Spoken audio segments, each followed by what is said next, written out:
Et si le bien-être n'était qu'un mirage, donc un nouveau paradigme tronqué d'avance, car il est en fait défini par opposition à mal-être ou être mal. Et donc toujours dans le même schéma, c'est-à-dire on change une lutte pour un autre.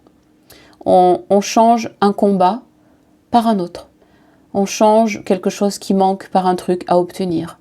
Un état jugé par un autre.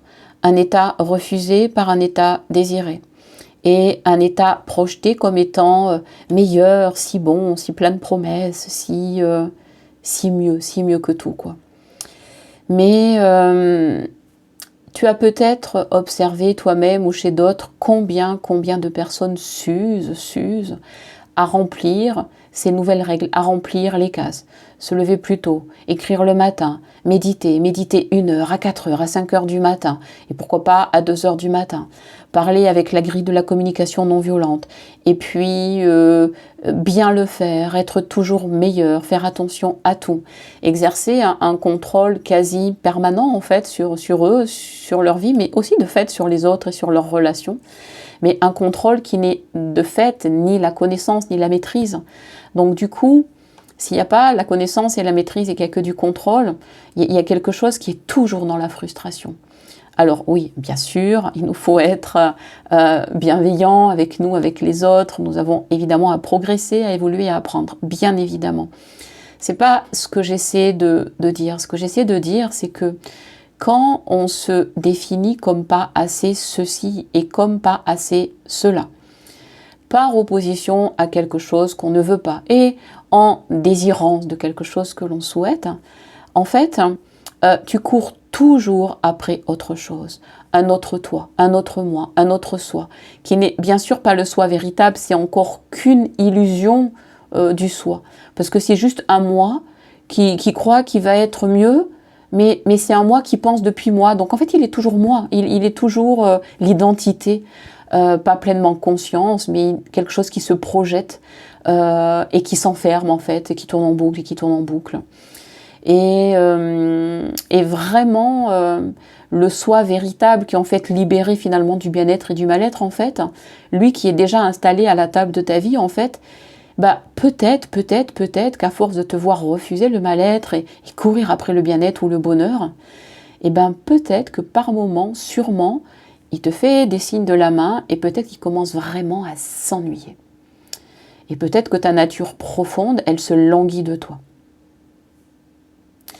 Alors, ne t'es-tu jamais dit que peut-être que ce que tu penses être le mal-être, ce qui ne te fait pas vibrer, c'est juste le vrai soi, ta vraie nature, ton être profond, véritable, je dirais libre du bien-être et du mal-être, libéré, qui s'emmerde, vraiment, royalement, qui te languit, qui te demande, qui se désespère, qui te désespère et qui te le fait savoir.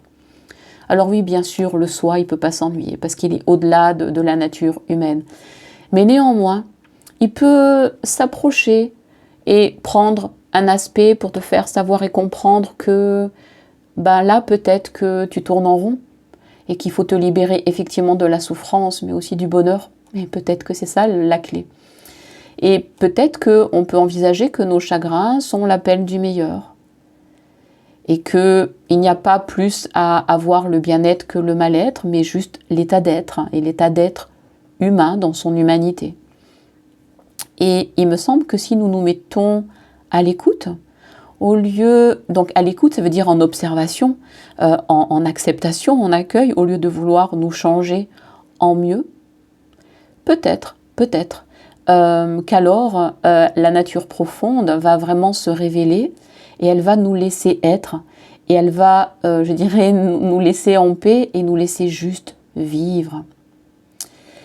Car je l'ai souvent dit et écrit, la vie, elle n'est vraiment pas à réussir ou à échouer, elle n'est pas à être bien ou à être mal, elle n'est pas à gagner, elle n'est pas à perdre, elle n'est pas à vivre heureux ou malheureux, mais elle est juste à prendre, à tout vivre, à juste vivre, sinon tu vis une vie à moitié. Et vivre à moitié, c'est quand même pas, peut-être, en tout cas pas pour moi, c'est pas ce que je cherche. Et j'ose espérer que tu as envie de vivre pleinement, mais vivre pleinement et peut-être même avec intensité, c'est-à-dire avec ferveur, avec envie, avec désir, être désirant. Peut-être c'est prendre tout, en dépit et grâce à tout ce qui se présente. Et sans doute que notre destinée est là, qu'elle est la vie, que notre seul but est la vie.